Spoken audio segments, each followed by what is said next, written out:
a lot of people will sort of like just write down the things they know, but they don't really take the time to systematically break out what is the actual full set of information you need to know to understand this task. Right. And that's kind of like a very queer thing I see a lot is prompts where it's just like, is conditioned, the prompt that someone wrote is so conditioned on their prior understanding of a task that like when they show it to me, I'm like,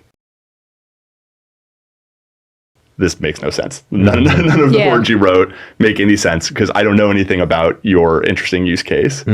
But I think like a good like way to think about prompt engineering in that front and a good like skill for it is just, can you actually step back from what you know and communicate to this weird system that knows a lot, but not everything about what it needs to know to do a task?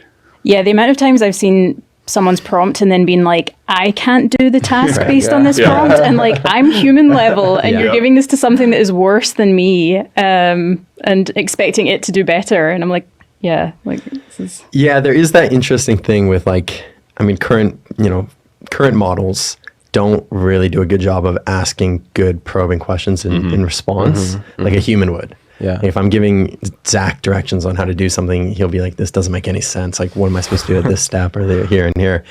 Model doesn't do that, right? So you have to like, as yourself, think through what that other person would say and then like go back to your prompt and answer those questions. You could ask it to do that, Yeah, right? You I could was- put something right? right. Oh, so I do I guess that. that's another step. I was going to say one of the first things I do with my initial prompt is like I'll give it the prompt and then I'll be like, I don't want you to follow these instructions. I just want you to tell me the ways in which they're unclear or any ambiguities or anything you don't understand. And it doesn't always get it perfect, but it is interesting that like that is like one thing you can do. And then also sometimes if people see that the model makes a mistake, the thing that they don't often do is just ask the model. So they say to the model, you got this wrong. Like, can you think about why? And can you maybe like write an edited version of my instructions that would make you not get it wrong? And a lot of the time, like the model just gets it right. The model's like, oh yeah, here's what was unclear. Here's like a fix to the instructions. And then you put those in and it works. So. Okay, I'm actually really curious about this personally almost. Is that true that works?